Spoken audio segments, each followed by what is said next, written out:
All right, so the bases are you being on your side, hip on hip, shoulder on shoulder, shoulders not shrugged up to your ears, but rather low. This is to keep the pelvis on the pelvis, knee aligns with the belly button or higher. From here, you grab the ribs underneath. So it looks like this. You have a good, comfortable grip, not like this, because you want to be able to pull the whole thing. When you're pulling from the shoulder blade. So I breathe in, I breathe out, I bring my shoulder blade towards the opposite side of the back, as if I want to put it on my opposite back pocket, right? So I'm not pulling from my hand. My hand is just an anchor that brings my ribs with me, but I don't pull in here because I'm gonna hurt myself unnecessarily, right? So you breathe in, and then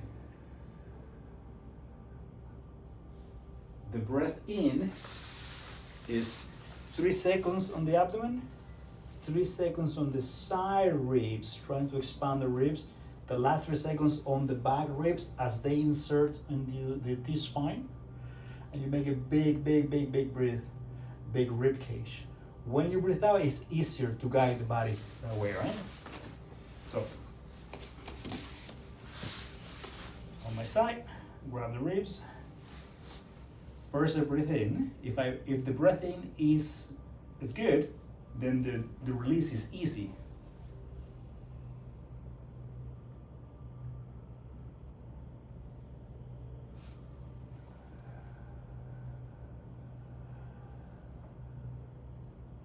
I'm looking to change the angle of my clavicles.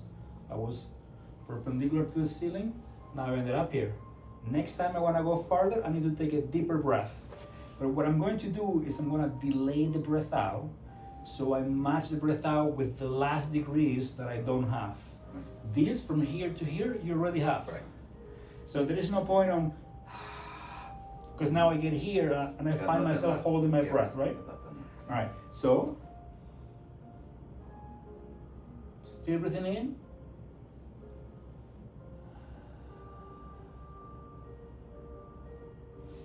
Each time you'll see that you can go slightly farther. Minimum 5 times, you can do more. 5 is not a magic number. Right. More or less around 5 reps. After the last one, say this is the 5th one or 6th. Now I'm gonna stay here. Static. I'm gonna breathe in here. Breathing on my side ribs, on my back ribs. When I breathe out, I let my shoulder blade drop to the ground. Gravity is my friend now. I let the shoulder naturally fall. At the same time, I'm guiding the tip of the shoulder blade on both sides towards the shoulder, as if I wanted to pinch the spinous process of the joints in between. It's a very small movement, more like thinking about it with my thoughts rather than forcing it, right?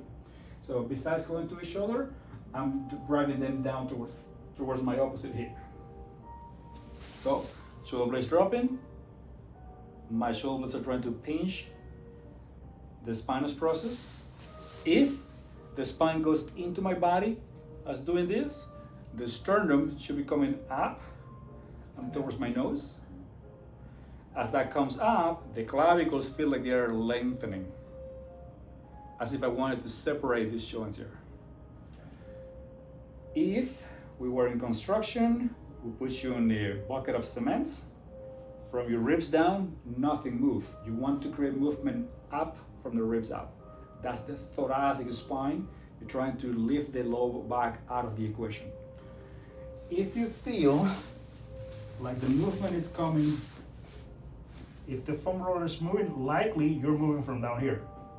In that case, you want to squeeze your glutes, like you want to clench and bite your underwear. So as I rotate, I squeeze my glutes a little bit. I'm not lifting weights, just enough so my low back doesn't move. Right? So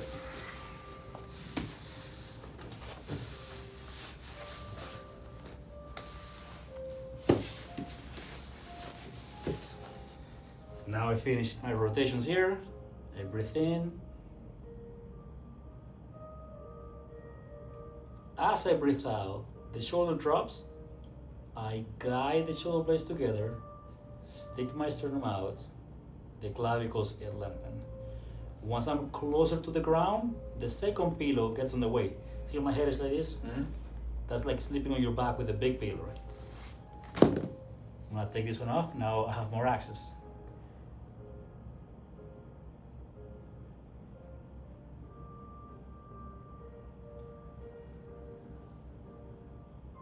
You do that about 5 times. Yeah. Without going back to the beginning. When you finish, reinforce it with more dynamic motions. It should be a lot easier now. Yeah.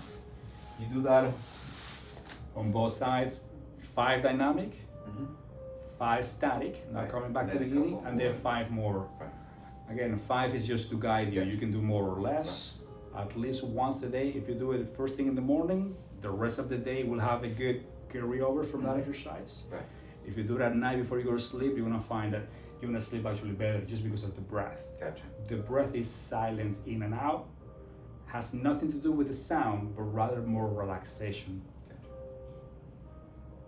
So the parasympathetic nervous system is on your side as opposed to the sympathetic one when you feel like you're being attacked. Gotcha.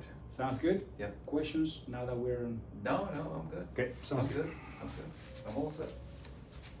Excited.